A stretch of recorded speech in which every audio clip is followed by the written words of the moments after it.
Alrighty. What up, Great Flash? song choice. Yes, Great sir. song choice. I've been, 2015 playoff chase, man. They should take it back to that. man, I've been waiting to play that song since Phoenix. No joke. Man, how's your off season been? Man, it's been good. Pretty busy here and there, but really enjoyed the time off and um, so Emily actually was asking me just the other day. She's like, "When are you gonna start racing on Sunday nights again?" and I was like, "Damn, it kind of feels like I'm already in retirement." But um, she's got like shows that she hasn't watched because I'm downstairs like with her watching shit all the time now. So um, I'm excited, for Daytona. It's like next week, and we're gearing up again, man. How you feeling about it? Yeah, I'm looking forward to it for sure, getting back into it. But I will say, taking the Flash 9 approach to this off season, I started out racing the Winter Series. I think I raced the first four races, and I just needed a break, man. Like, I really never have taken a break since I started playing Heat 5. So A for like whole the 3 years ago. yeah, right. So like for the last 2 3 months, like I think this is like the second or third time I've turned on Heat 5. Like it's been a nice, relaxing off season, and I mean I'm 100% ready to get back to Daytona, but um, I just enjoyed spending time with family and friends, and not always having to commit myself to something. And I know this is your one big bugaboo about Sunday nights, but like not having to stay up late because you get up early on Sundays and I work swing shifts. So every third week I have to get up at 20 to 5. So hmm being able to fall asleep at a normal time is definitely nice. So I hope you're ready for 37 weeks of being tired on Monday and having a shit rest of the week. Dude, I'm gonna end up falling asleep before qualifying. Like the first 3 weeks of the season, I bet. Like, I mean, Sunday nights aren't bad because obviously Saturday morning, I just I can sleep until whenever. But Yeah. um, like I try to stay on that strict schedule of like, man, I am not about to be tired as hell by Wednesday, and I still got 2 more days left in the week. So like I'm trying to bring out like the 70-year-old like within me to like turn the damn TV off. There's nothing that good on, Yeah. and make sure I'm in bed. But I mean, I look back and I'm kind of like, I don't know how I did that I know. the entire year last year, um, because I haven't, like, I have dust collecting on my wheel actually. Um, Same. that's how long it's been, but I'm tired even without fucking racing. So I'm I like, know. I don't know how this is gonna happen, but I think the break it's important because like you can love it, you can hop on it every single day. I mean, if that's good with you, then I'm not gonna tell you otherwise. But like, if you're gonna commit to something long term, which that's kind of like what this league has come up to. It's not like some random person with a bunch of friends saying, I'm going to start a league and we're going to make it 10 races, no breaks, no excuses. And then the season ends and they're like, all right, we'll see you for race one next week. Like, you get like a whole 3 days off and then it's the new season. Um, like, But Mucka really has, he's developed this league, and there's enough guys that keep wanting to come back year after year that they've made it very realistic that it's same day, every week, same time, and we're gonna do the whole damn gauntlet. And I tell you what, like, if I was satisfied with my season last year, you know, that I gave 100%, especially when it came playoff time. Like if I were to go back, I would put more time into practicing for sure. But with you being the champion, after going through all that grinding, I'm sure you'll have a different approach this year. But looking over at your trophy now, at the end of that long, grueling season, like there's a lot of accomplishment behind looking at that trophy and be like, you know what, I was the most committed driver last season, and it paid off. And that, I mean, I think that holds a lot of value. Yeah, so people were talking to me about, when I first said, next season I'm not going to be not as competitive, but I'm not going to sacrifice a lot of my time, like I did this past year. Getting off the water early, and cutting fishing short, and making sure I leave my family, up north to make sure I make a practice race so I can qualify. And I'm not saying that I'm not gonna do practice races, and I'm not saying I'm not gonna take the 2022 Flash 9 approach, but I'm definitely like I don't know, my hunger for a championship and the hunger to beat you after the previous two seasons before last, I wanted to do everything that I could to make sure I finally took you down. And now that I finally did, it's like, you are right. My approach is going to be a little bit different. But, I'm looking forward to this season. But how were your holidays, dude? Christmas, Thanksgiving, New Year's? It was really good.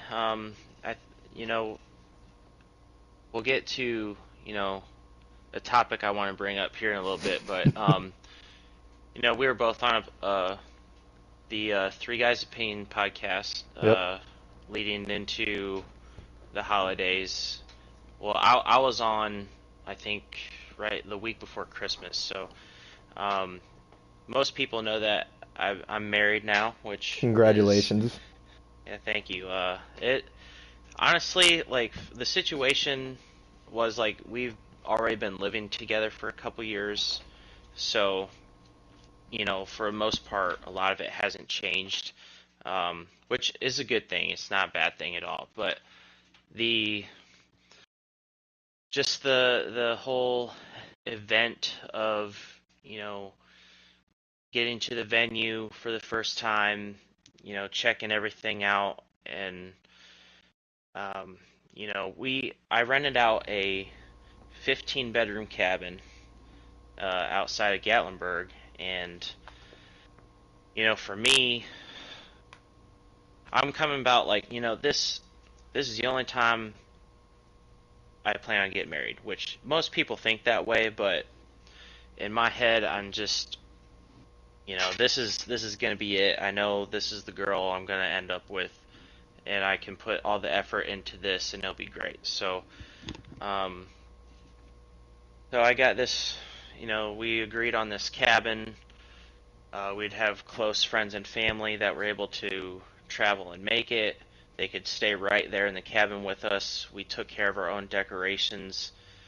A couple of nights before, we had an ugly sweater party the night before for our rehearsal dinner, and we got to see everything at night and lit up, for the first time. And we had maybe, I think, just under 40 people for the whole thing, which was actually about the perfect size. Mm-hmm. Everyone was telling us the whole time, like, this is the best wedding they've ever been to or experienced the entire time, and that just made us feel, very, very blessed that we made the right decision on the venue and the people that we had invited and that were committed to showing up. And if you were closer, I knew you would have been there, dude. But Well, I would have been there. you were if about if the work only would one have- that was missing. If You were- if work would have let me off on that Friday, I would have 100% been there. But you and I video chatted the night of your ugly sweater party, and all the ugly sweaters were awesome. And the venue, you showed me around the venue a little bit, and I mean that was Yeah. amazing. I was so jealous that I was not there. But fellow racer and teammate of mine for this coming season, KB Showtime, made the trek out there from Nashville. So He I'm did. glad that Him and his girlfriend Rachel made it, and they were looking sharp. And I made sure that neither of them left the dance floor the entire time that they were there. And so my wife Emily got a hold of a bottle of champagne, and the only thing wrong with it is that she was facing the DJ when it happened. But she shook up the bottle and she let that thing fly. And I was living off of champagne that night, so I stepped right in front of her. I was like, "All right, spray it, lay it on me." And Rachel was actually the one that caught the thing on video, um, so she did a really good job at capturing that. And everyone had a slight heart attack for a few minutes, but the DJ's wife, it looked like someone got shot right in front of her. Her face just, melted. But her husband was real cool about it. It really wasn't even that bad. We just had to, wipe off a couple of things, and it just got sprinkled on a little bit, but then everything continued and everything was great. But it was my first Christmas spending Christmas with her parents, because our first year we dated, I dropped her off at her parents. I was there for a couple of days, and I went up to see my parents. And then last year, with COVID, we stayed home. And then last year we went to my family. So then this year I spent it with her. So that was really good for us. New Year's, I was hoping the Buckeyes would beat the damn Bulldogs, but that didn't quite happen. I was texting you back, and I was talking to you throughout that entire game. And obviously I'm from Wisconsin, and I'm a big Badger fan, but I was pulling for Ohio State for sure that game. And when he missed that field goal, dude, my heart dropped. And I think I tried calling you, and you just immediately deny. And I'm like, all right. I don't know if it was right before. I think you tried calling me right before the kick was about to happen, and it was of course right as we were about to get to midnight, right? So Emily hadn't been watching the game. We're at one of our friends' houses. There's other people there, so I was tuning them out, and she kept asking me it's about midnight. I'm like, okay, the game's almost fucking over. I can't handle this. And I look down, my phone's ringing. I'm like, son of a bitch, Favre, I ain't gonna talk to you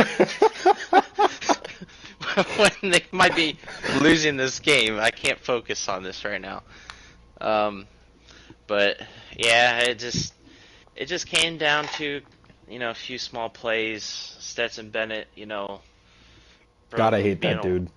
I don't like him either, but he made all the right throws in multiple games this past season, and anytime Ohio State got up too far, Georgia would just come back, and it's just the way it is. Georgia has one or two more pieces on defense that allows them to win these tight games, and Ohio State, they didn't have Jackson Smith and Jigba, which I feel like he legit could have added, potential 10 more points to that score.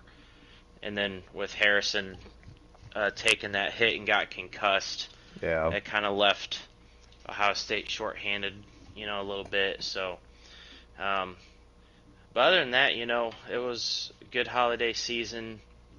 Kind of other than Ohio State, being Ohio State, just been waiting for the Super Bowl to come up because Colts locked in that fourth pick in the first round, so I'm hoping for a good pick. But how was your Christmas and New Year's and all that stuff. It's always hectic, man. My parents are divorced, and everyone wants me to be everywhere at, one time, and I try my best, but like every year, it's nonstop driving for me.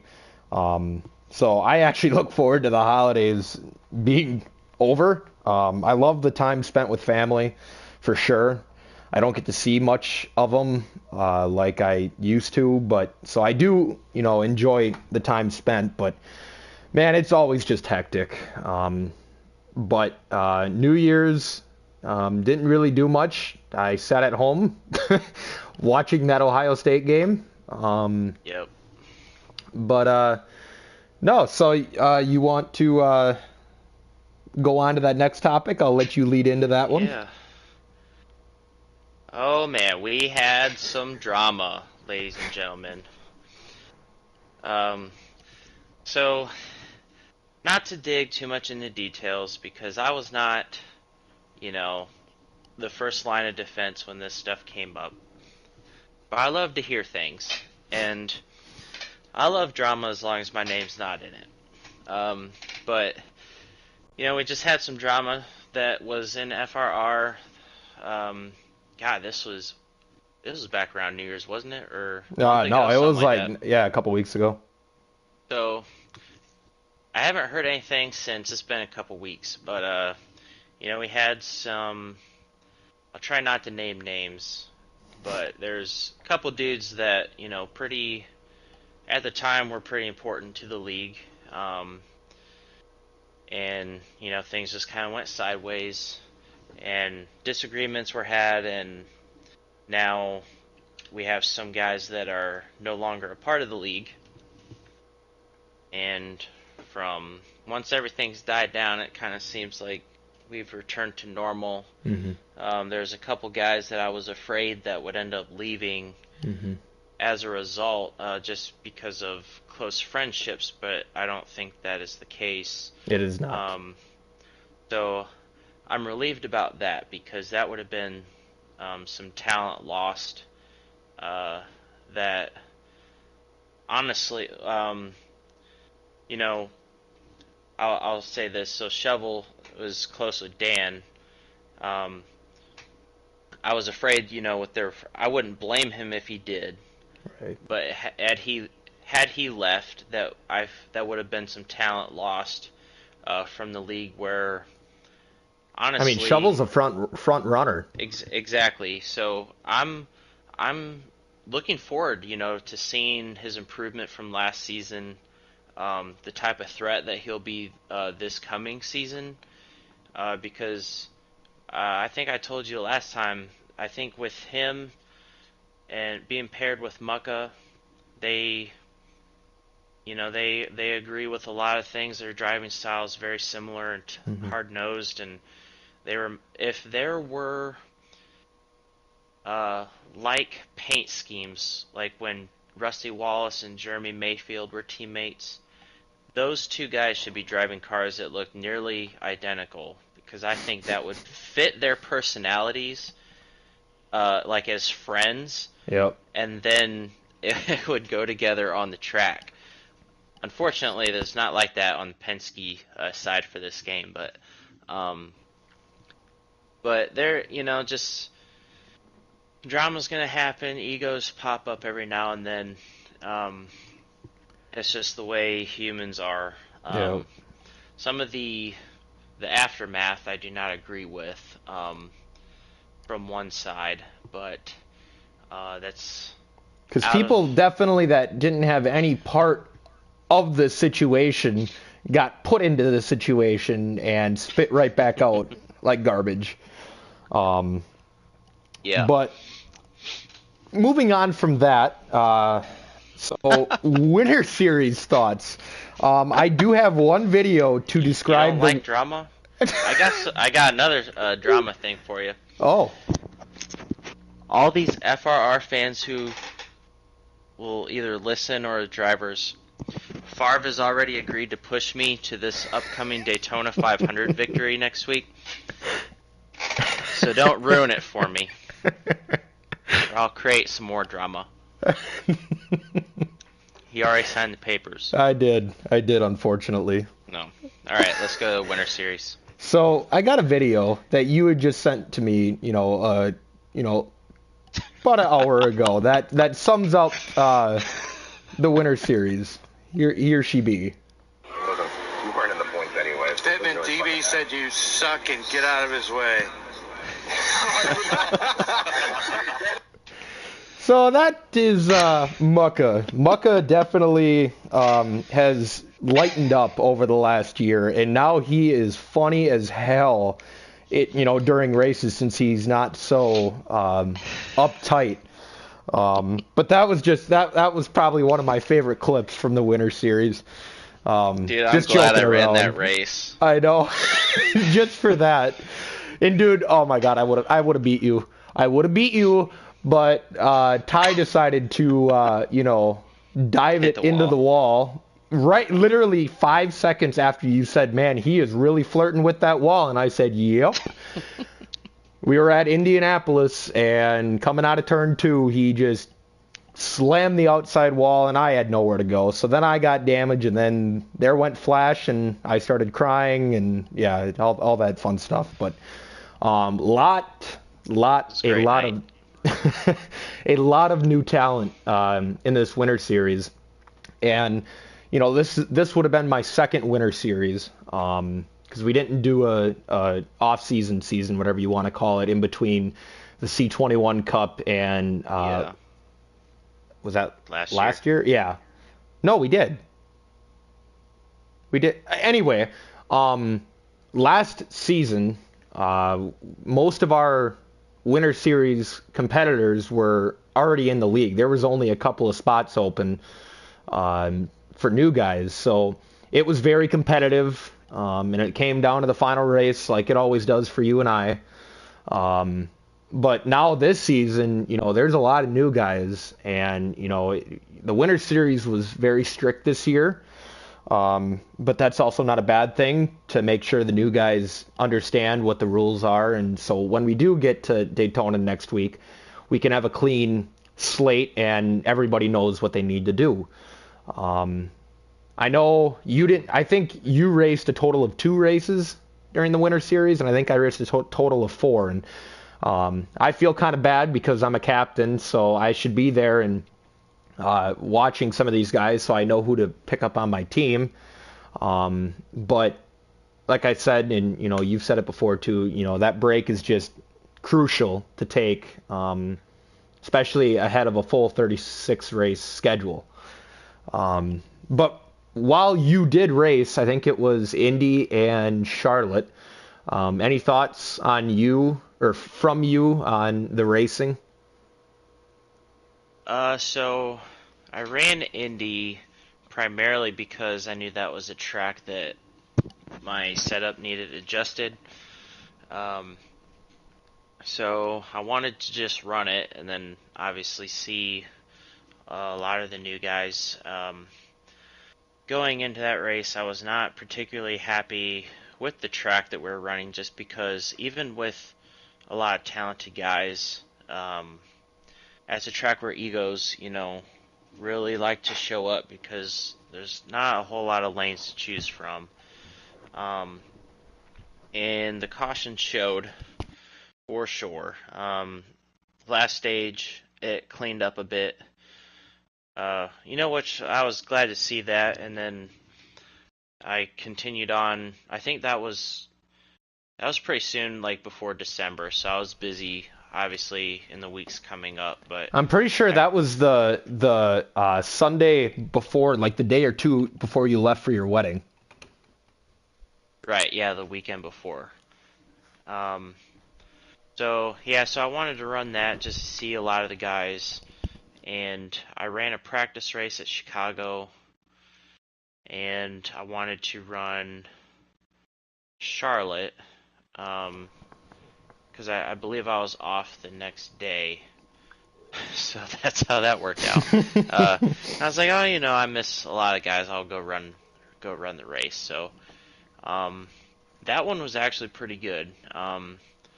There's a lot of racing going on, a lot of different strategies. I don't really remember a ton of details about that race, to be honest, but from the way the chats looked, it seemed like a lot of the racing had cleaned up. As long as people are understanding the rules that are in place, I don't, a couple of them are like little nagging things. As far as like just knowing when the cautions can come out, when they stop coming out for stages in the race. Right. Entering and exiting pit road, not arguing about like, oh, I was in front for the free pass, and when someone can clearly see that someone was ahead of the other person, that type of stuff. I kind of wanted to get into talking about our teams a little Sure. bit, like who is on them. So I stepped down from being a Hendrick captain, just knowing that my commitment wasn't all the way there last year, but I knew the guys that were on my team. They would take care of themselves.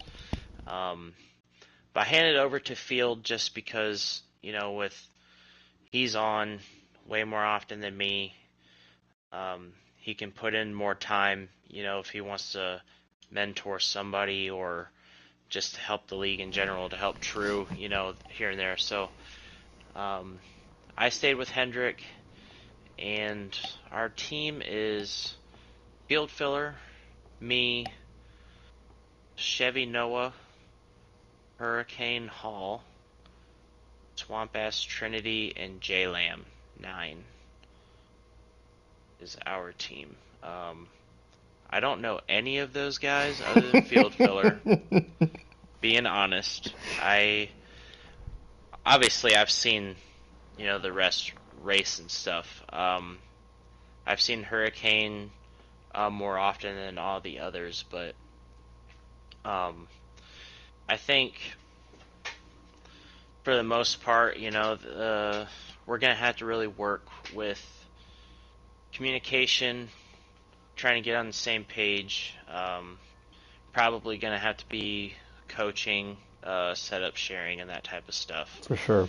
A lot of new guys on that team. I mean, it's pretty much you and Field Filler that are established as, top guys in the league, and then you got the rest of them that are new guys. And, Hurricane Hall, pretty much all of them started running late last season in practice races and, whatnot. So, I mean, they know who you guys are and know, what to do, but definitely I feel like you're going to have to be a co-captain of that team along with Field. Yeah, just trying to, I guess, do what we can to try to speed up the learning process. 'Cause I'm waiting to see, like, once the season gets underway, because, like, I know what I want to do in certain situations, and Field and I have never really had those talks, about like what's best here. We're gonna make a plan. We're gonna work together. That type of stuff. So I'm interested to see how that goes, and but I want like the rest of the team to just be realistic. You want to be towards the front, okay? That's fine. It can be done. There's a couple guys from last season that showed it. They struggled, made stupid mistakes, and then by the end of the year, they were upset if they weren't around or in the top 5. Right. But as long as we've been on this game, I don't care about, setup secrets and all that stuff anymore. So I helped everyone with Michigan, which was the final Winter Series race. Right.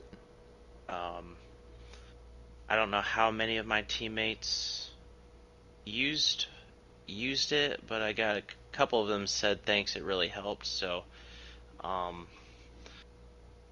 hoping that's the type of feedback that that I can get to help them out, So if there's more Hendrick cars, towards the front, it helps our chances, obviously, of one of us ending up in victory lane. So, Right. And then especially for Daytona,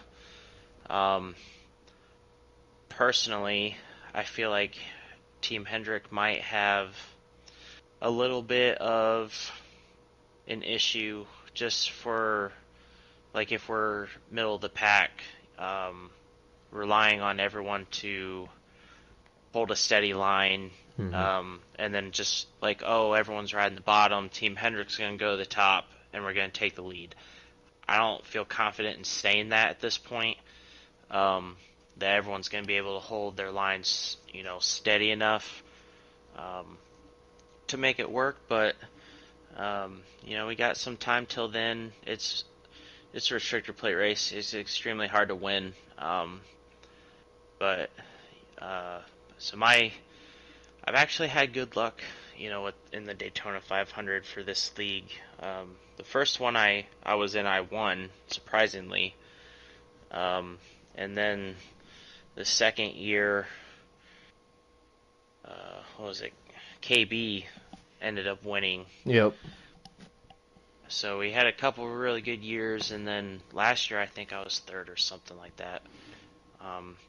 So I have the opposite luck that you do in the 500. My season starts week 2 at Auto Club, and I already I already understand that, like, no matter what, I think I was running top 4 the entire first stage, second stage, and then early third stage. I just got punted into the wall. And then it was wreck after wreck after wreck after wreck after that, and I was in every single one of them. There you go. But looking forward to Auto Club. Yeah. But speaking of cover your team a little bit. but speaking of teams, I feel like I got very lucky with the team that I have this season, even more so than I had last season. I traded with Mucka, my first round pick in the draft this season for MFF Typical. So Perky is coming back. He's still going to be driving the 14. I'll still be in the 4. Typical will be in the 10. KB Showtime will be in the 41. Rick Racer, we haven't discussed what number he's going to be yet, and I'm missing one. Damn. What an owner. Oh, King G. King G is also back on the team. Sorry about that, buddy. So we got 2 returning, and Typical, he's a front runner car as well. So my whole hope is to be able to work together, and if all of us can mesh and work together, I feel like there's not going to be any stopping SHR from winning a championship. If it's not me, somebody else on that team. Sounds like cheating to me. But also there could be some downsides to that, because since we all do have that speed, I've been trying to communicate with everybody to be like, hey, let's work together up until this point in the race, and then it's game on. So we'll see how that works out, but happy to have one of your best friends and a really close friend of mine as well, KB Showtime, on the team. He's got a very busy schedule, so we'll see how many races he makes it to, but I could not have him in the league. So I'm glad I get to work with him, and we'll be in team chats, so I'll get to talk to him and the rest of my team through every race. What was the next topic? Expectations. What are your expectations? Like, just not even Hendrick wise, but just Flash 9 wise. What are your expectations? I mean, personal ones, I don't try to put a number on anything. But I say, first of all, not to make any mistakes, whether it comes to like pit strategy, speeding on pit road, stuff like that. I mean, really just capitalizing on, I guess, races and wins that I should have. Like, say, like, everyone's got their favorite tracks, and Atlanta.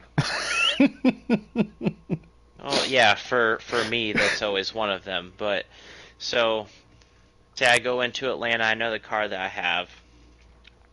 I want to go into that race executing the best of my ability, and say if someone like you or someone else I'm battling, has a slip up, I'm able to get out of your draft or away from your draft, and like if I have a second and a half lead or something coming down to 10 laps to go, my expectation is to not give that up. And every time I freaking talk about wins, it keeps popping up. When Perky ran me down at Texas last year, I want him to know that I have not forgotten that, and it's been like 3.5 months.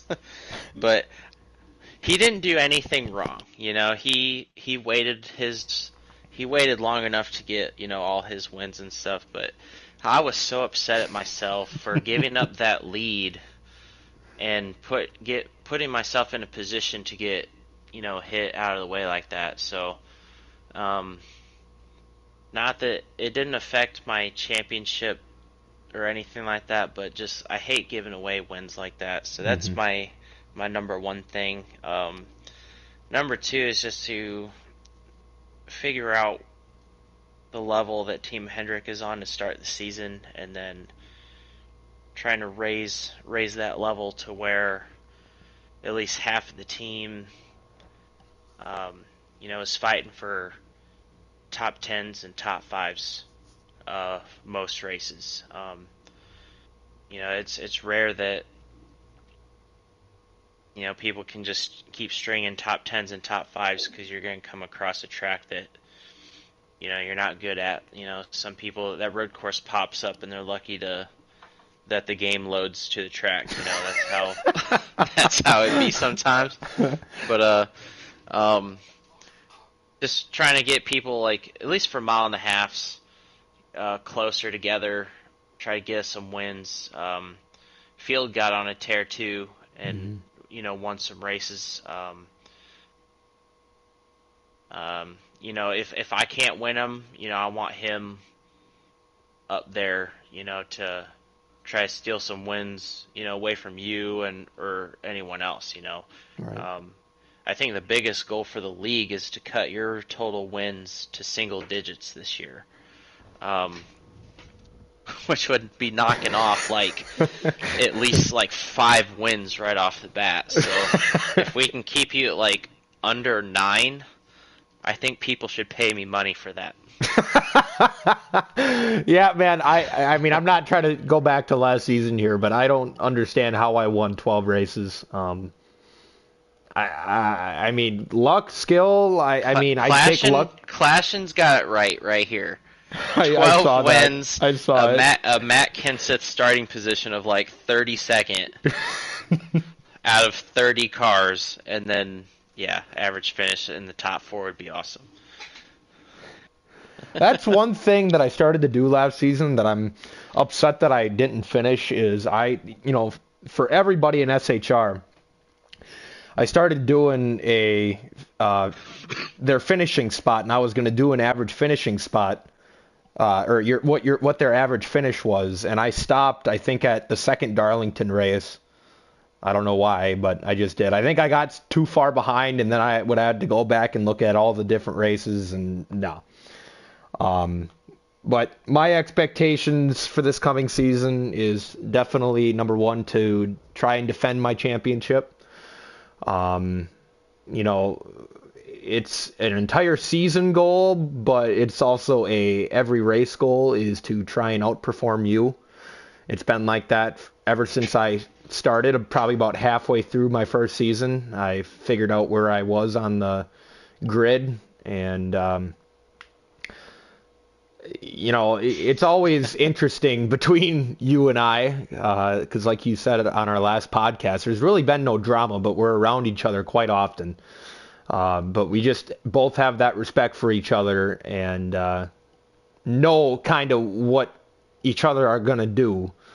So I'm very much so, like every season, looking forward to running against you. But Mhm. SHR, my number 2 goal is to, or my expectation is to get SHR a championship. Kind of collides with the first expectation.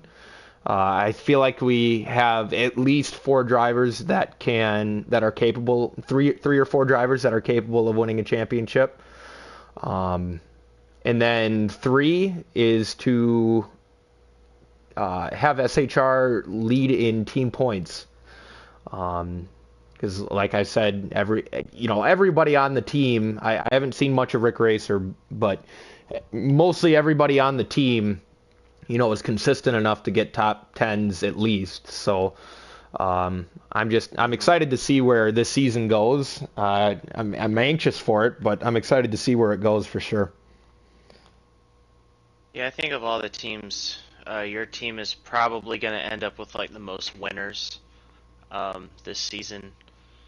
Uh, because I mean, when it comes to road courses, it's unless we were able to go out and bring Chase or like Clashton into the league for like one night to just battle you on a road course, I feel like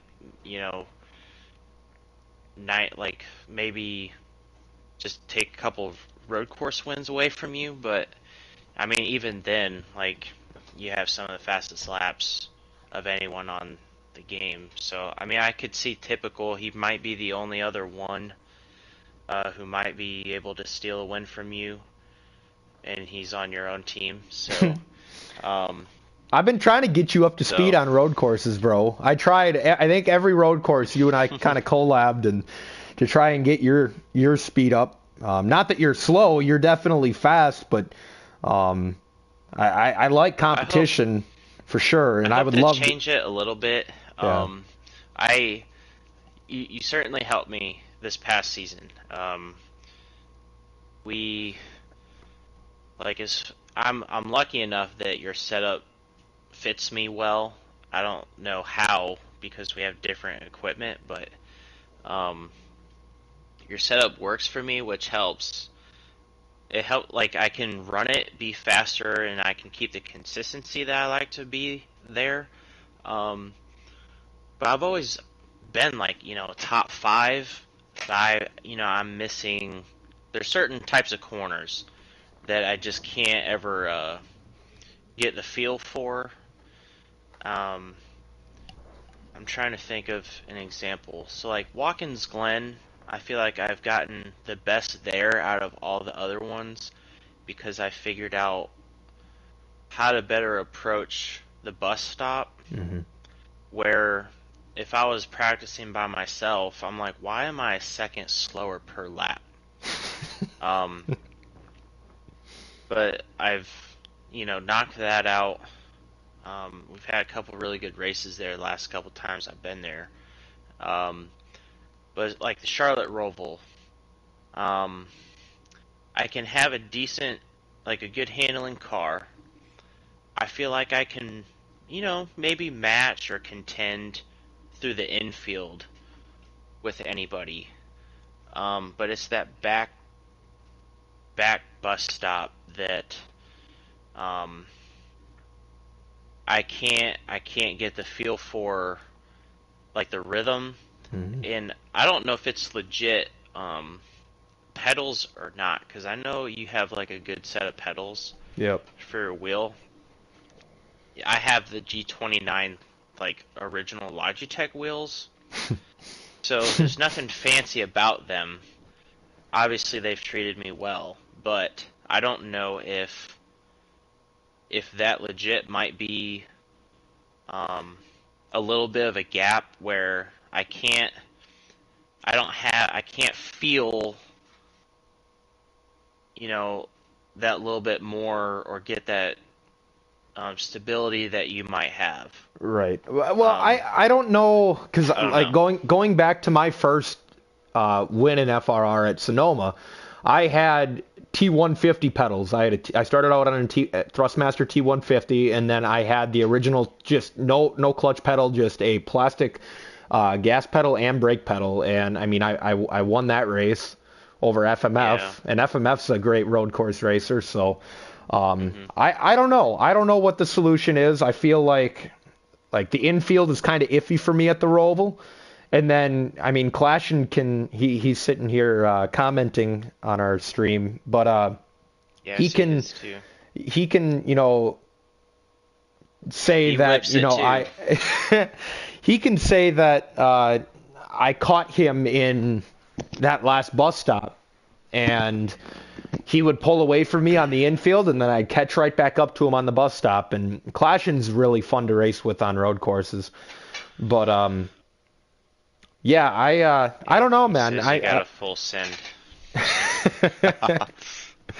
um Just make sure you pull me out every time we go through a bus stop, because I'll be full sent duck. um so okay, two early predictions. The Daytona 500. Who do you think is going to, or who are you predicting to pull that out? Or at least, let's make it a little bit more broad. What team? So, for everyone watching, this is still Heat 5 chat. This is FRR's Daytona 500. We'll get to real life racing here in a minute. Yes, sorry. So for our Daytona 500, I really don't even know everyone's team, to be honest with you. Let's see. I mean, as far as like when it comes time to be selfish, you've got the team that I would want to be on if I needed drafting partners to hook up and go to the front. Um, if KB, if he's able to run it, KB he's is won, always a threat. he's won the race first of all, but he he's been such a great student, especially at restrictor plate racing. Like I can talk his ear off and like, okay, this is the move I'm making. I need you to be right here on me. Like count him down, whatever. Like he's done it, and he can certainly win that race and or help. Um, and then Perky won the last time we were at Daytona, and I mean you've got the capability of hanging in the draft, so you could win the race too. So, and then typical, like if y'all hold your line, you could pass the entire field by yourself on the outside. Yeah. If the person leading the line's got the right gear. So, I don't know. I just have a feeling that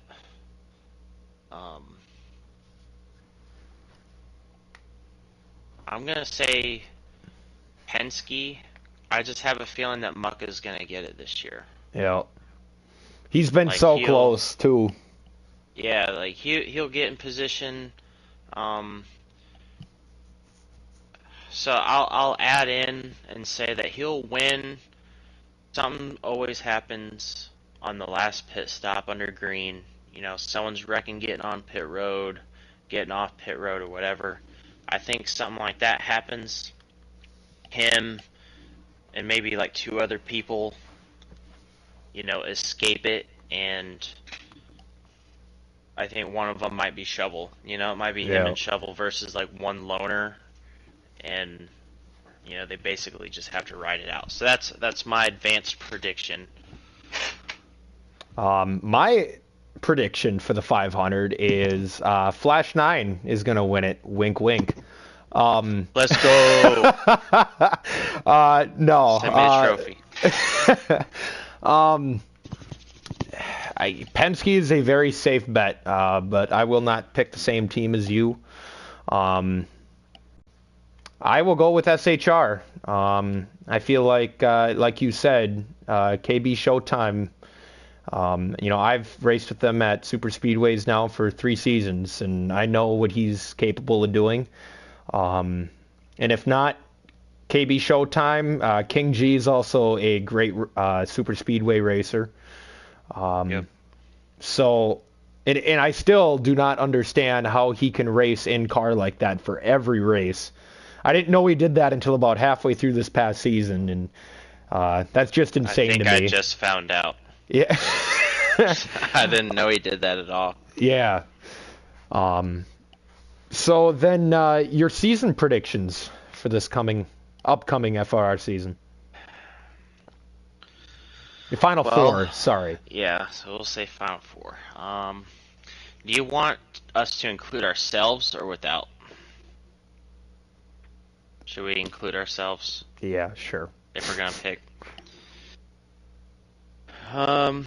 Side note here, before you pick, the last 3 final 4 have been you, me, and Mucka in every single final 4 of the last 3. And that 4th person has been different every single season. So it's been True Death my first season, and then it was Dirt Rippin' during last winter season, and then it was Field Filler this past season. Okay.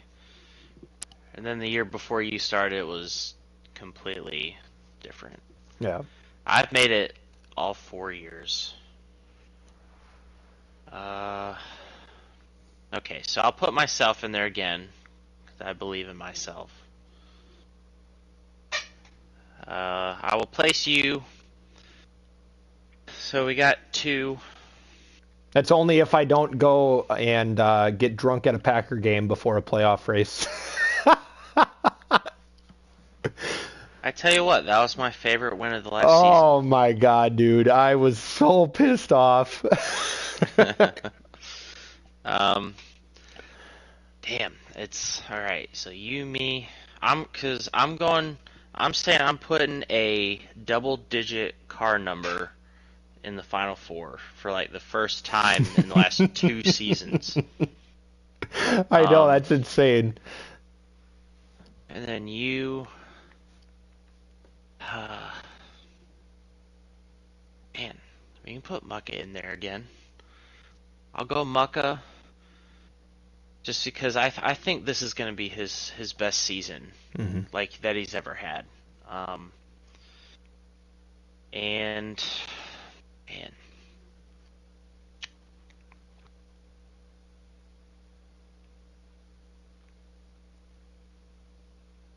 yeah, I feel like I should put stock on Penske because I think I'll go with Shovelhead. Ooh, that's a safe bet. That is a. Shovelhead will be the 4th one. And then a wild card. I'll throw in another one because hopefully I have future news that will keep me out of it. But if I had to kick one of the 4 out and replace it with one other person, I would do Perky. I'd put Perky in there at 5. So, all right, you're up. All right, well, Clashin, that comment is just going to be adding fuel to the fire there, buddy, so I appreciate you for that. You can go look to see what he said, Flash, but... Say what? I said you can go look to see what... Clashin. Yeah. Okay. But... I agree. But you and I, and then Shovel, and then, this is a tough one. I'm going to say typical. Spot, man. I know. I'm going to say 4th typical. spot, you could put about 5 dudes in there. I know. Typical. Yeah, finish what you're saying. The only bugaboo about typical is that he's one of the fastest, if not faster than me, at a lot of tracks, but it's just consistency. I've been told by a couple of people that I am not the fastest person on the game and not close to it. But it's just my consistency in knowing what to do and when to do it helps. And I feel like if Typical can put that into his repertoire, I feel like he can be a champion driver. And then I'm putting a lot of stock on my own team here, but my wild card is Perky. If he doesn't, fish every weekend, maybe maybe he'll contend there, but definitely looking forward to seeing what happens, because one new person that I did notice this season or this winter series that can really compete is Death Before Dishonor. That dude can drive, and he is fast. And he will be on JGR, so Pittman is his captain. So I'm very curious to see what he can do this season as well. I was hoping that he would end up on Team Hendrick. I was hoping he would end up on Team SHR. you got enough people. It'll end up being 3 Stuart Haas drivers and then 1 random person. I don't know about that for the Final 4. We'll see what happens. So I had the same thing about Typical. I've raced him a lot, but I would definitely, after the first quarter or first third of the season, regrade him. You just got to see it, a couple times or a few times back to back to back, that, okay, this kid's putting it together. And I think he will at some point. But yeah, until you see it, you have to be a little skeptical. But right, and that was my whole thing too in the previous 2 seasons. Like, I would get really anxious and try to do more than I needed to try and get you, and that's when I would get black flags, and and then that showed this past season. I told myself I wasn't gonna overdo it going into pits, and I think I only got a combined total of 3 or 4 black flags through 36 races. So it's just knowing what you are able to do inside of that car and just believing in it. And if you don't have a winning car, you don't have a winning car, and you just get what you're able to. Yeah, you can just look me up at New Hampshire and watch me get to the most disgraceful 10th place finish I've ever had in my entire life. Oh, that was a fun race. That was a very fun race. I saw you coming, and then I saw you drop back real quick. My car was great for 10 laps. Side note here, I do have to give a shout out to Field Filler. I was in a little bit of a pickle before that New Hampshire race. I did not have a setup, and I was not able to practice or work on my car that previous week. And Field Filler, actually, I called him Sunday morning, and I'm like, hey, would you mind if you... And I don't even think I finished talking or finished my sentence, and he's like, sure, buddy, I got you. So he definitely helped me out there, because like you, I started from the back, and pit strategy got me up to the front, and from there on out... I stayed in the back. You and I had the same pit strategy, too. I think you went in a lap or 2 after me. Yeah. Tried to short pit, and then I was flying, and then it got real bad. So. All right, I don't know. So... Go ahead. No, I was going to change topics. I know you were. No, I was just going to say, I don't know why I find it so comical whenever you have bad races. Maybe it's just the way you explain it. It makes it sound funny. But, I feel bad when you do have bad races, because I always do want to compete against you. It's kind of like, Darlington. Both Darlington races last season, you and I were side by side multiple times during the third stage, and then the first race, Pit strategy, you got ahead of me, and then you were the lucky dog, and I was stuck a lap down. Then the second race, White Noise decided to come out of turn 2, and you can look that one up on my YouTube. Oh my God. And I was the flashes outside turn 3, and he nosed the apron, and well, around he went. So, yeah, White Noise. I got him on my team this season, so at least you don't have to hear yelling. Just make sure you have the mute button handy. I'm just fucking. Love you, KB. Just Oh hope my that God. no one's around him that will spook him. That's how we'll say it. Okay, so we're like an hour. I don't even know how far we into this podcast, and we haven't brought up our number one topic. I don't give a shit. Keep going. What about our love for Shovelhead here? Damn. We should call him up. So this is our intermission between video game talk and real NASCAR talk, but we would like to express our appreciation for the driver of the number 22 Ford Mustang this season, FRR Shovelhead. That dude is my boy. God, do we love Shovel. All right, back to our regularly scheduled programming here. We have a question here. So, G. Patral asks what our expectations for the rookies are this season. Ooh, that's a great question. G. Patral, I have raced with you quite often. Do you want me to be hopeful or...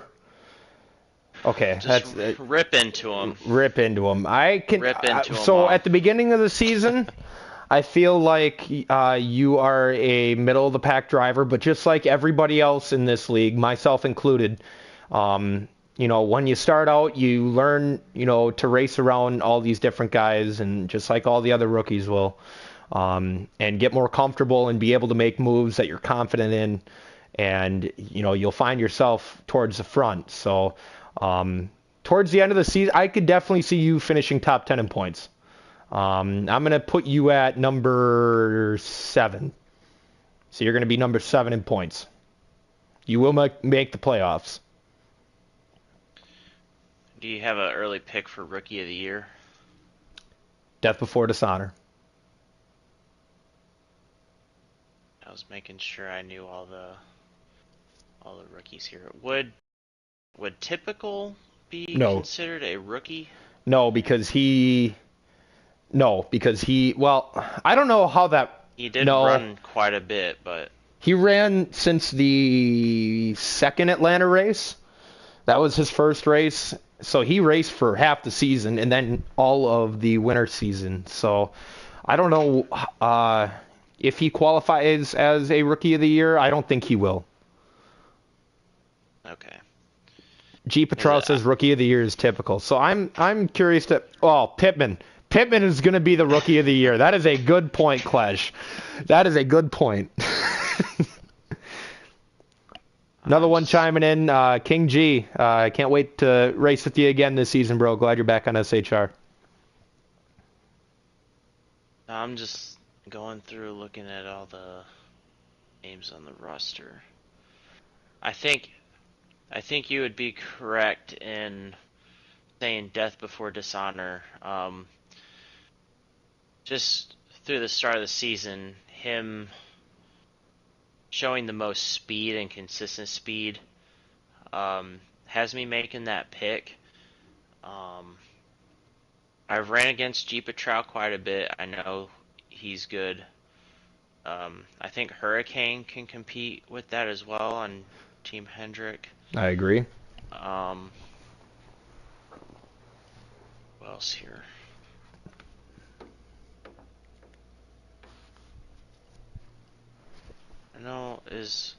I don't know what team Swerve is on. RCR.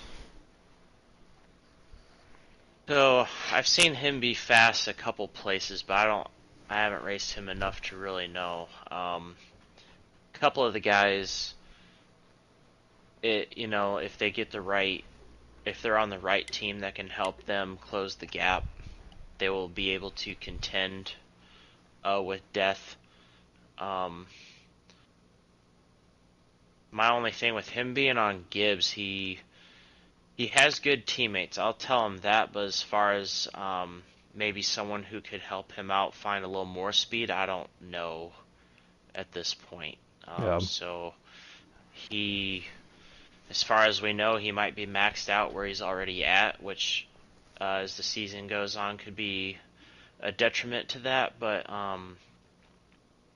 I mean, we got pretty large field of rookies, to be honest. It's like 50-50 as far as veterans and rookies this season. So I think it'll be that will probably be the hardest award to give out. Yeah. So Klashen's got a good question. He says, is winning or better overall performance more important in Rookie of the Year award? I feel like better overall performance, no doubt. No doubt. Yeah, because I don't remember who... Yeah, because it was against Twitch and Shovel, I think, for Rookie of the Year, right? Yep. And Twitch was able to win Homestead, and he automatically was, like, given the award, I feel like. Just for that. Like, that's not... And I know real NASCAR's kind of gone that way, because... Now, if you win a race, you're basically locked into the chase, so that puts you ahead of all other rookies who aren't, lucky enough to win. But, I mean, that meant, like, Cole Custer lucked into a win at Kentucky, and then 2 years later, he doesn't even have a cup ride. Right. Like, he showed zero performance in that car outside of that win. So... I will always go overall performance. That's why I like FRR not being win and in. And then once the points reset for the chase, it's total points until the last race of the chase. Like, there's no round of 12 or 8 and stuff where everything constantly resets. It's total points. So you have to perform. Winning gives you the most points, obviously, but...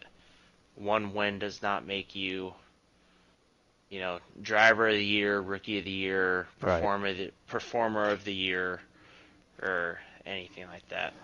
Unless you're Favre and you get win half the season, that gets you MVP. But so Japatro says Favre doesn't know he never won rookie of the year. Dude, I have had that on my shoulder since my first season, and I still let Mucka know about that. King G, I am very... did get it then. No, I didn't. King G got it my first season. King G, love you, buddy, and I'm so happy you got it Rookie of the Year that year, but... Okay, so... I wasn't a part of the voting process at that point. I wasn't either. So, just to throw a number off the top of your head, how many rookies are going to be in victory lane this season? 1. Really? 1. Really? I'm gonna go with 3. You really think only 1? Just that. I think I know who that is. But what if there's? You never know what's gonna happen. I mean, one of these rookies could show up, next weekend at Daytona and shock everybody. Just like super speedways always normally do. Last regular season it was rookie of the year. Yeah, see, Gpatro and Klashen both said 3, so you can take that 1 and what it. I'll take 1. You want to put some money on that? At the end of the season, you want to put some money on that? You'll be like, damn, I'm gonna have to give up my championship trophy to Flash because I was not correct in saying how many rookies would win. So, okay, we will transition. I think Death is going to get a win, but I think, just like real NASCAR, being a veteran, really helps you out. And there's drivers that they're gonna have to get through to get the win. So I don't really see that being the case. Yeah. I don't think there's not a whole lot of luck when it comes to this series. I mean, we've had instances where, like, you know, a well-timed caution, you know, would get a win. You can do it at a restrictor plate race, but even then, like, I don't think there was, like, Twitch won at Homestead, but that was late in the year. He had been running very well before that. I don't even think that was a surprise. It was just emotional for him. Right. Like, I don't think there was a surprise winner last season. Yeah. So it really comes down to, you know, they gotta do it well, and if they earn it, they earn it. You know, we all know how hard it is to win. So I will say, luck does show itself. Very little in this league, but it does show itself. You know, you look back at my race at Atlanta, the second race. You know, I was getting run down hard by that 9 car until the 7 car decided to, you know, do his thing. Thank you. Shit. Thank you. Appreciate you, Twitch. I hope you got my $20. He ran. He ran away because he's not running anymore, is he? No. Man, I would have started something so fast. Oh my God. Just to keep some shit going live. Who wants to start something with me? I'll start some shit right now. That was pretty entertaining. I still go back to that race every once in a while when I need a good laugh to hear you telling him to get out of your way. Yeah, I calmed down a lot after that. But that was so my wake-up point. We will. Let's ditch the games. Let's get to the real shit. Yes, sir. You know, I'll just say this quick. You know, I'm all for the Clash, but, you know, like you and I discussed last weekend, the Coliseum just doesn't do it for me. Everything about it, I just... Stupid. Yeah, I don't... It is stupid. Yes, I don't, you know... What did Wiz Khalifa... what did Wiz Khalifa say in his interview? That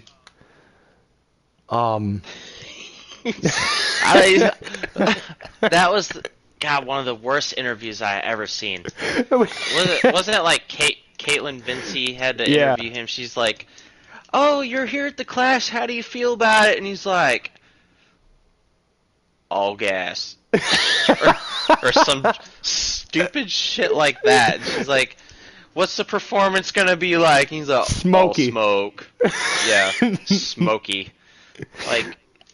And then she goes on to say, like, "Oh, do you have a driver you're rooting for?" And he's like, "We're gonna get one today. I'm here to find out." Like, bro, shut the fuck up, man. You know, I know a few of his songs, so like all the ones that he played, I actually, you know, listened to them. But I'll be completely honest, I normally don't fall asleep during NASCAR races. I get pretty into them, but. Man, during the Clash, I think I was out of it for 3/4 of the race. Like I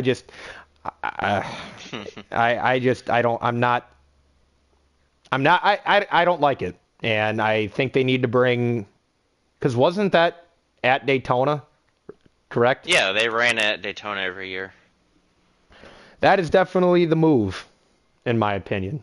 Bring it back there. Well, so anyone that knows me personally, or if they've known me for a long time, I am as, like, the most diehard NASCAR fan that you'll probably meet or compare, you know, me to someone else that you may know. Like, I never miss a race. I know stats that you wouldn't even think existed. It's just, I pay attention to little details and results and all that type of stuff, because NASCAR has been, like, my favorite sport and one of my favorite things for my entire life. Mm-hmm. But that, I mean, last year it was worth the experiment. It was worth to go to LA, have something for the history books. Hey, we did this. That was great. And it was fine. Having Pitbull come out and do the show, I think was even greater. Like, everyone freaking loves Pitbull. And he's an owner. Yeah, he's an owner. He's invested in the sport, so it was a great way, for him to get in front of that crowd and fire him up. I know who Wiz Khalifa is, but I could not tell you a single song that he does. That's just not the genre I listen to. But during that race, I watched 30 laps, and I was like, damn, it's time to go to bed. And I went to bed, and I did not care. I didn't care one bit that I was missing it. And I woke up, and I watched the highlights the next morning, and there's like 17 cautions. Yeah. Like, all it is I'm just going to run in the back of this guy, and I'm going to get a spot, and the caution will come out, and then I can do it again in 3 laps. I get that's exciting. There's no points or anything, which is another part of like why I really wasn't that invested in it. But hopefully, the All-Star races at North Wilkesboro this spring, they're doing a lot of work to it. Maybe that track could become the Clash, or something. I think the short track feel is the right feel for that type of event. Right. But the Coliseum, it's a quarter mile. Like, yeah. people just full sending it into each other for 160 laps is not fun. You send people off for 3 months to get away from the sport, and they come back refreshed, and then you piss all the drivers off the first day that they get back in the car for the whole season. Like, yeah. It should be fun. It should be taken seriously, but... Well, Christopher Bell had a lot of fun. I don't know. No. Did you see that? Dude, his car, he was like the slowest thing on the track. Yeah. Like, I don't even blame him. I'm sure Keselowski and Jack Roush are probably like, do we care about this? And they probably were like, nah. Like, we gotta go because we have sponsors, but we're all just gonna go home right away. No wrecked race cars or nothing, but I don't know. So there needs to be something else. Yeah, I agree 100%. So going to next weekend, what are your thoughts on the actual Daytona 500? Last year, Austin Cindric pulled it out over Ryan Blaney, who should have won that race. But, the Fords are always a threat at Daytona and Talladega. Brad Keselowski is always a threat. He was a front runner last season for the 500, and he was booting every person that was in front of him into the wall or into the infield. But I mean, he was up there. I'm predicting a Ford to win it. I like either Blaney or I actually like Buescher as well. I'm going with Buescher. Yeah. You can't go wrong with those. Buescher's been a good plate racer most of his career. Blaney is quickly becoming like a Kurt Busch or a Darrell Waltrip, like, in this race. Like, you look at how well he's run, particularly in the Daytona 500, and you're like, why has he not won this 2 or 3 times? He's when Hamlin's a 3-time winner. If he's not winning, he's in the top 5, or he's right there. Blaney is the exact same trophy. Man, I would like to at least see a practice, but even practices, it's like you can't even like back 20 years ago, you could see a differential in speeds, between cars who could lead packs and pass, but packages are so different now. I think Ford's going to be the favorite. I think they have the most talent in terms of the most drivers. Because Chevrolet, you're basically down to the 400 cars and Kyle Busch. Right. Like in Chevrolets. So it's like they have the most spread out talent, and they work together the best. I'll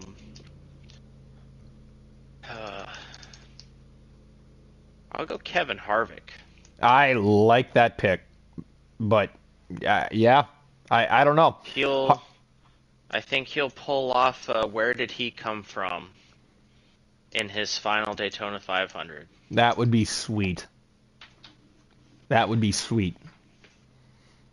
So I don't know. And then Chase Elliott wins it, but yeah, I'm a big Chase Elliott fan, just like you are. You are a diehard Chase Elliott fan.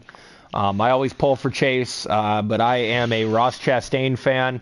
And no, I am not a bandwagon Ross Chastain fan when he rode around the wall at Martinsville. Flash can attest to this. I've been a fan of him since he was in the 42. And the race that did it for me was the 2021 Darlington playoff race. I think he got second that race. But beginning of last season, I ordered some Ross Chastain gear and Trackhouse gear. So, I'm pulling for Chase, but I don't think he'll do it. But Chase in the championship, fuck him. Hey, here we go. Here we go. You know what? I'm not even going to start it. Drivers with new teams, like your number one person, and I think I already know who it's going to be. Your number one driver that's real quick, on a different team. Clashen says it. Will it rain? And this is funny because ever since 2000, I've always I went to the July 4th race, the Pepsi 400.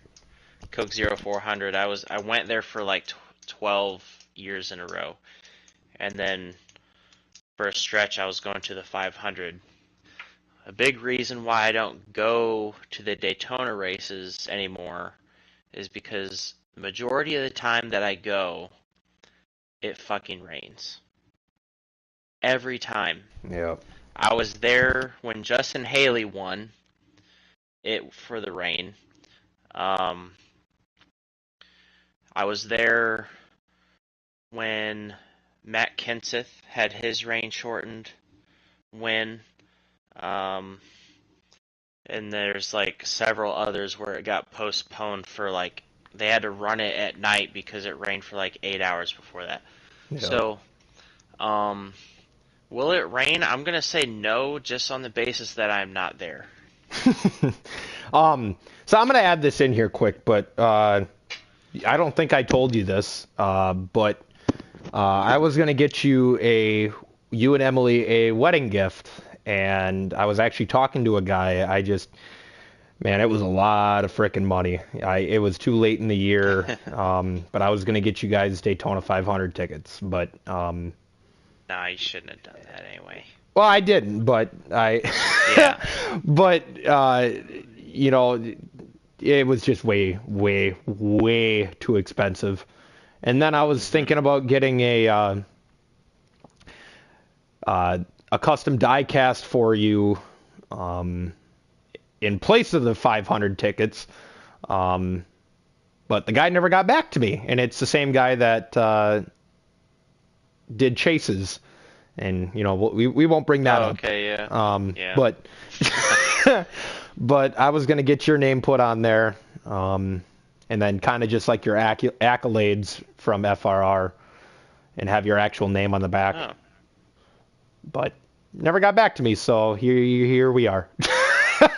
I appreciate the thought. Yeah, no worries. That's fine. I don't need gifts or anything like that. But so the drivers. Clash says only took 3 months. Yeah, the dude just finished chases. I know. Also, like, but okay. That guy seems slow.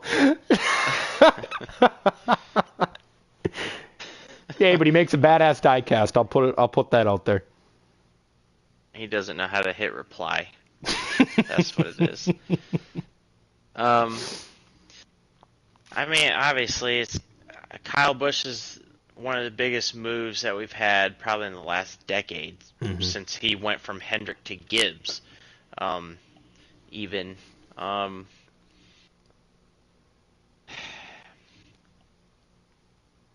But I like, because Clashin said Busch or Reddick, and I think Reddick will really do some good things with 2311. Yep. Because they had the speed last year.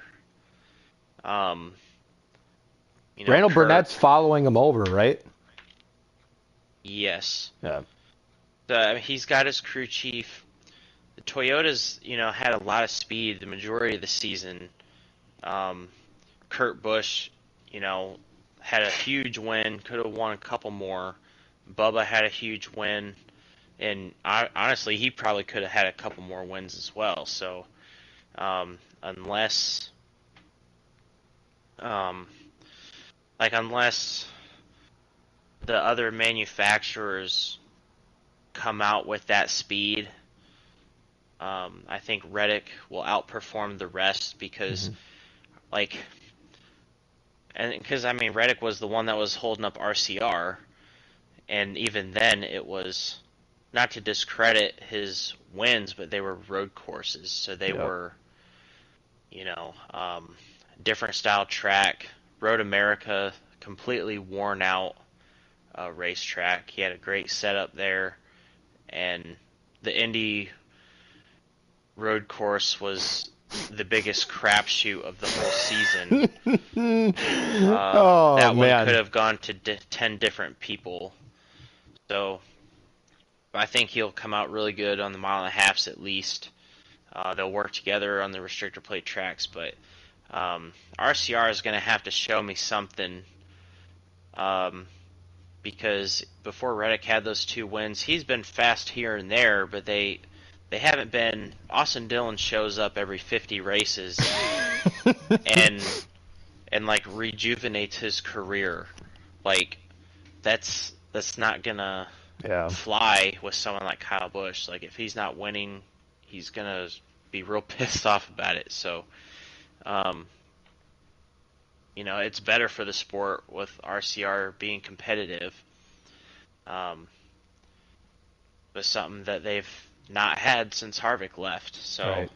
Yeah, I'm feeling Reddick as well. I think he's definitely the cream of the crop of the new drivers on new teams. He did show a lot of very consistent speed last season, even like you said at mile and a halves. Road courses he's always good on, but mile and a halves, I mean, he was at the front of the pack, 90% of the time. He had a lot of short run speed, but I guess just he kept blowing tires. It seems like left and right, but they have like a chassis issue going on that they just couldn't figure it out. So this isn't on the topic list here, but the rookies coming into 2023, how do you think Gregson is going to do? Is there any more full-time rookies that came in? Ty Gibbs. It's going to be between those two, even if there is more. I think, isn't Zane Smith for a front row full-time? I don't think he's full-time. No, he's just Gilliland came back. Okay, yeah. So Zane Smith is running the 500.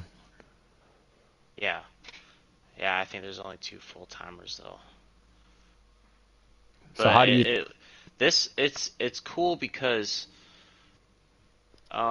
lately it's been like one marquee driver that comes up, and then the rest are just, Rick Ware drivers that are considered rookies. I feel like that's kind of like how Cole Custer's class was, and even like a couple others before that. Like there wasn't a trying to think of a couple ones. Like you had at one time you had like Carl Edwards and Kyle Busch. Yeah. Were rookies in the same season. But I think Gregson versus Gibbs, like that's gonna be two drivers probably for the next 15 years. They're gonna have that rivalry. Gibbs is starting off in a better situation, 100% being with his grandfather's team. But I think Legacy's definitely going to make a push. Yeah, with Jimmy Johnson buying into that program, because I think, like, if he wasn't with this team, the only unfortunate thing that's happened to Jimmy Johnson in his professional career is that he drove for Hendrick after Jeff Gordon. Yeah. Like, Jeff was, just the one that, took them to stardom, and Rick, rewarded him with like, oh, you're the guy, when I'm gone, and which everyone knew that was going to happen. But with Jimmy, I really like that he chose to pair with Richard Petty, though. Like I've always, especially when they've driven Chevys, because they've had to bounce around with manufacturers for years just because they haven't had the funding that these big teams have. And I'm glad there was Chevy. Eric Jones gave them a massive win in the Southern 500 last year. They have great sponsors, and they have the GMS, the Gallagher family. Yep. As well, that are aligned with Allegiant Airlines, so they're bringing in most of the money there. But Jimmy's got that mentorship. They have good young drivers, and I'm excited to see the type of the quality that they can put on the track. Because I know I root for Ty Dillon, but every time he gets an opportunity, I don't know if it's just they don't give him, what they would give Eric, but it's hard to believe that's the case when it was all like a new car. Yeah. Everyone's driving the same stuff. Well, Ty Dillon, where did he go? He's still on the grid, but he went to Spire. I think he's in the 77. And I think he's running select races for RCR in the Xfinity Series. Yep. So I think he's going to be in the 3 car for that. But like every opportunity he gets in a decent ride where he needs to pull off, top 20s, poke your nose in the top 15, a handful of times, show that you can do it. He just doesn't do it. So I think Gregson, he'll stick his nose in there. I think Gibbs is gonna outperform him, for the majority of the season. Because I think Gibbs will end up making the chase.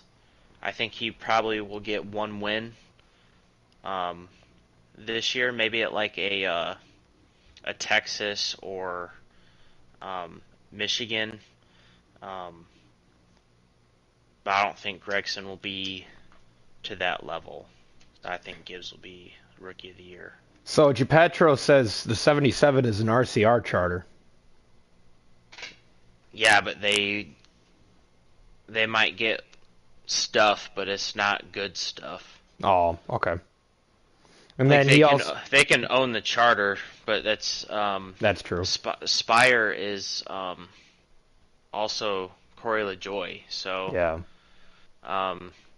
he ran well in select races, but that doesn't, just because there's an alliance there, that's not the same type of alliance that Furniture Row had with Gibbs when Truex won the championship.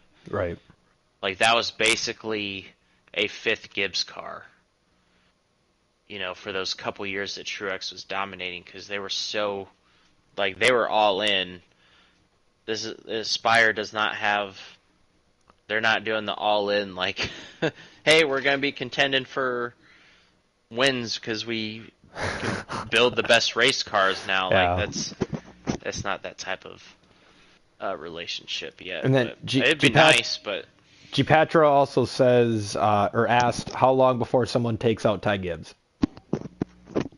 Daytona 500. Someone will probably boot his ass. Welcome to the Cup Series. Yeah. I mean, the Cup Series, he minded his P's and Q's when he was subbing. He got into it a little bit with Kyle at Richmond. Yeah, I don't know. I think he'll probably rush someone up at Martinsville or Bristol pretty early in the season, but I don't see it being like a Chastain and Hamlin thing. And that, dude, it was the funniest thing. I mean, it's a clash, but literally Chastain turned Hamlin, and the announcers are already starting shit, and I thought, oh, here we fucking go. You can hear Tony Stewart on the mic. Oh my God, Ross Chastain got Denny Hamlin. That dude's so high pitched on a TV mic. I know. So your quick topic, but what are your favorites coming into this season? Okay, let me put a damper on this. We cannot pick our favorite drivers, aka Chase Elliott and Ross Chastain, because I mean Chase is obviously always a favorite, and Chastain is definitely, and Trackhouse itself has put their name out there, well known that they can compete. So somebody that's not a favorite driver, who you thinking?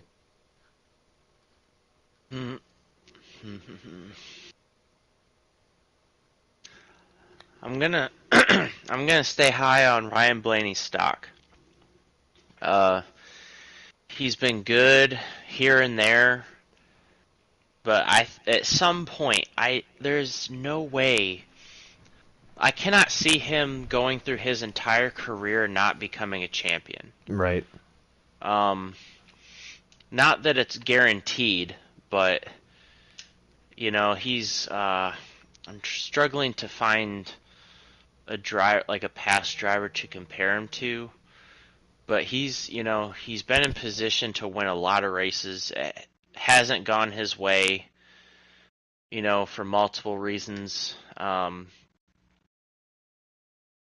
But he's what, like 27, 28 years old, something like that. He's been in it for a long time, but I wouldn't even I would put Joey Logano as just like getting to his prime. Like he's 31 or 32 years old. Right. You're crossing over that bridge from you're fast, you win races, but you also still do dumb shit. But now he just won his second championship. I think Blaney's starting to enter that, and this might be the first year that we see this. Because he has... he still has Jeremy Bullins as his crew chief, correct? Yes. Or is he... Because I know Brad has Paul... Or not Brad. Joey got Paul Wolf. Yep. Which obviously was massive. So I think Bullins is a good crew chief.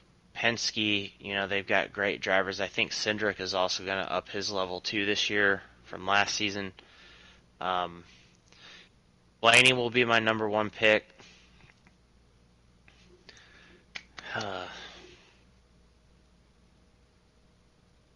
I want to believe in William Byron too. I do too, but I just can't put my pick on him. I know. He'll kind of be like Byron will be my wait and see. Because he did look super strong at the beginning of last year, and then fell off a cliff for like months. So he'll remain my sleeper, but I think Truex, Martin Truex, that was gonna be my pick, dude. Yeah, Truex reemerges himself as the Hall of Famer that he showed himself to be for the last 7-8 seasons. I've been on his bandwagon. I've been off of it. Back and forth. I've been happy and pissed off at the same time. But I was happy to see him get that Clash win. Yep. He's gone through personal things, between him and Sherry, which the public they'll probably never know what happened in their split up, but I think he's a good dude. He deserves to win some races, so I will say Blaney and Truex. My only pick is Truex. I think after last year he is gonna resurge himself as, like you said, the Hall of Famer that he is, and the top guy, right behind Ross Chastain and Chase Elliott. Petrel says Chase Briscoe. I think that's a good pick too, because he won Phoenix early in the season, which that I wouldn't say that was straight up dominating win, but there's some circumstances in that race. But throughout the whole last season, he went through his struggles, very big ups and downs.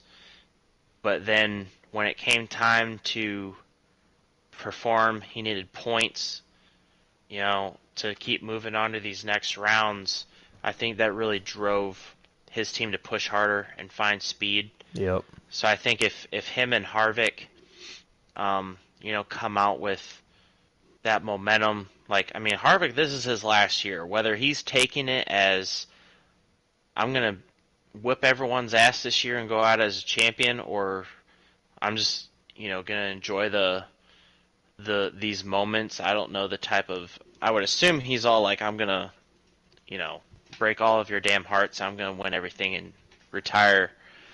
But I think if Stewart-Haas comes out, I'm excited to see how Preece performs too. I think Preece is going to be a fan favorite this season.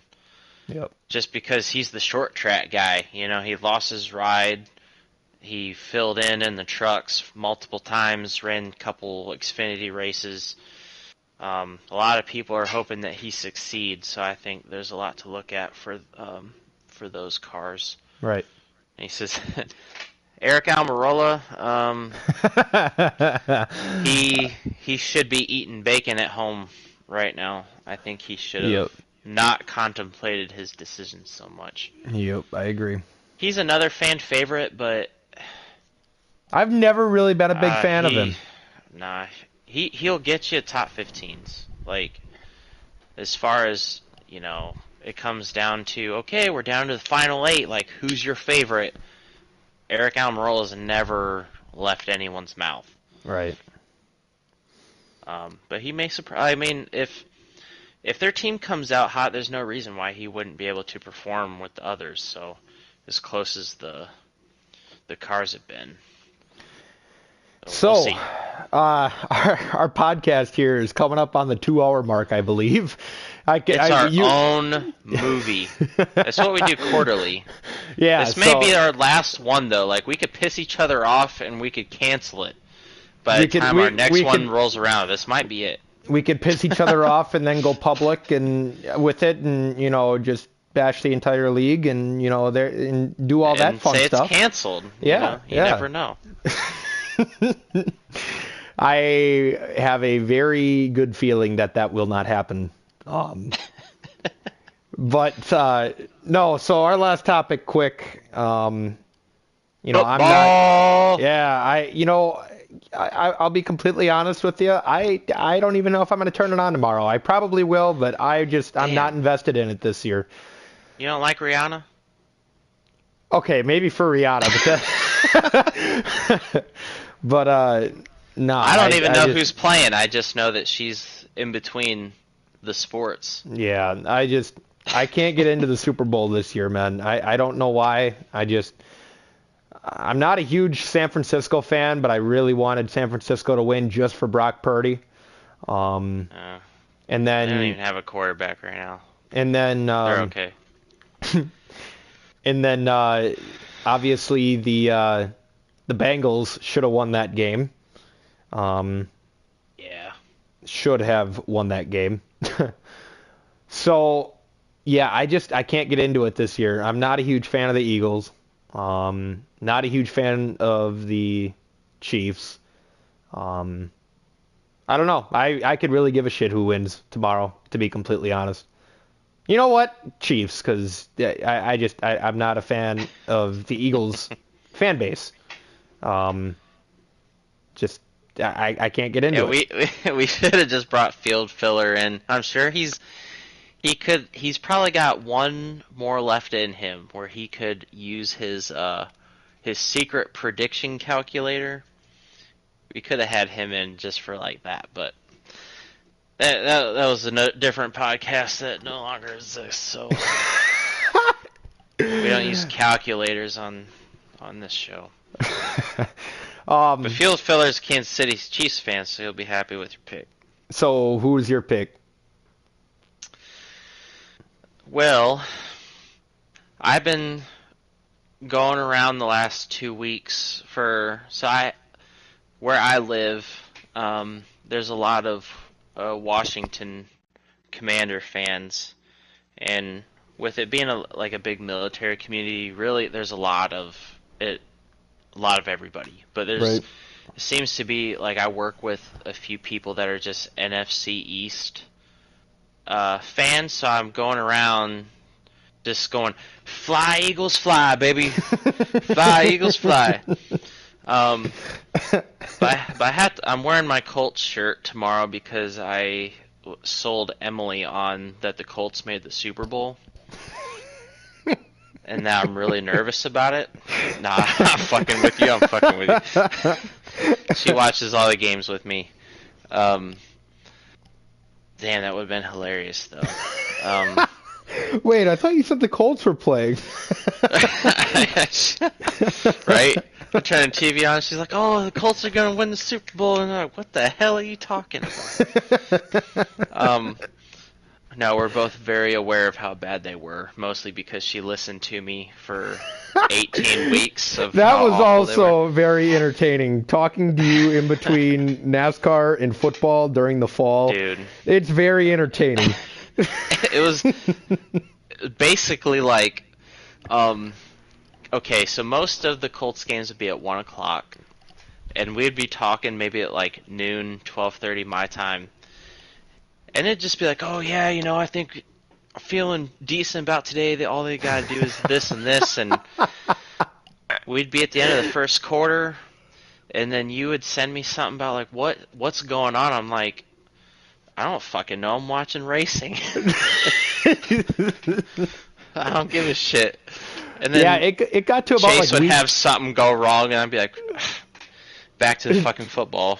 Yeah, like I think it got to about like week 10, week 11 of the NFL season, and I think I remember you messaging me like, I'm finding a new team for the rest of the season because I can't with the Colts.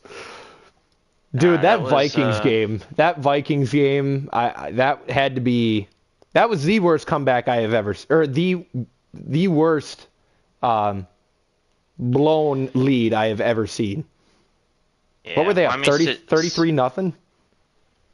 Yeah, well, statistically it was. I mean, that was the worst in NFL history, but it's games like that I want to not believe that certain plays are scripted. Like, I understand football, for fans, it's entertainment, right? Like, these guys get paid millions of dollars because it's an entertaining sport, but you want it to be authentic. Right. But at the pro level, it's so hard to believe that Like, legit, the way the Vikings played in that first half, they deserved to be down 33-0 to that Colts team. And that was the best half that they played the entire season. But to play that well for a team winning the game in one half, and then you come out and you completely blow it in the other half, it makes people think that, like, you know, this shit's fake. And, I don't know. We'll probably never know, but I mean, it's nice to, as I've gotten older, I've learned to distance myself emotionally sometimes. Sometimes. I'm hoping that they get a good head coach that can lead a team. You know, hopefully one day I can see him play for a Super Bowl again, but because I think defensively our roster, you know, is really good. Maybe once a decade, once every 2 decades type of defense right now, and I don't want to see him waste away a career like DeForest Buckner or, you know, when Shaquille Leonard comes back. You know, I don't want him, like, he's on a Hall of Fame trajectory career, and I don't want to see him, you know, just say, well, we made the playoffs that one time and it was pretty fun until we lost, you know. But I just want the game to be good, you know. I don't want the refs to be involved at all. They should just let them play. Everyone's going to be paying attention to the Kelsey Bowl. I think Jalen Hurts is going to have to show the type of star that he's going to be. If the Eagles can run the ball, if they can rack up 250 yards or more, and their defense can, like, keep the Chiefs unable to run the ball and keep Andy Reid from getting cute. The Eagles are the healthiest team in NFL history. All 22 of their starters, offense and defense, started the season. Like, that's insane. I've never heard that before, and that's massive. You know, just for that, their defense is one of the best in NFL history in terms of sacks. They'll get pressure on Mahomes, but like, Mahomes is special. But when you go back when Tampa Bay blasted them, like, they can be corralled, and he does not have Tyreek Hill, you know, blazing from sideline to sideline trying to get open for him. So Mahomes is going to have to be a god, for sure. He probably will be anyway, but I think Jalen Hurts he's a great player. You know, when he got shafted at Alabama, he's probably one of the only Alabama players that I've rooted for. That have come out of that school, and I think it's going to be very hard. It'll probably be like a 7-point game. 38-31, something like that. But I'm gonna go Eagles. I like Mahomes is my new Tom Brady. You know, you grow up a Colts fan. Everything to me is Peyton Manning against the world. I respect Tom Brady now for how great he was. But and Mahomes is I feel like he's going to be the new Tom Brady for me. Because that's who you got to beat to go through the AFC now for the next 15 years. You know, and being an AFC fan, I don't like that, so I hate it. So, but yeah, I think Eagles. I think it'll be a good Super Bowl, though. Well, alrighty, man. Well, that is going to wrap up our second podcast, our first one of the 2023 season with Favre and Flash. We will be doing this quarterly throughout the season. So our next podcast will be right around race 9, which is Martinsville, and that'll be in April. So I know these are pretty long. I think we've probably passed 2 hours now. That's okay. But we're trying to make up for every week up until April. So we're packing a lot into one episode, so we don't have to do this every freaking week. Right. So that's what it is. Maybe next podcast we can get Mucka or True or a couple of different people in here possibly, but we'll figure that out as the time comes. But I'm looking forward to a great season racing and competing against you. Maybe one of these seasons you and I can be on a team together and just wreck everybody. But that probably won't be for a long time.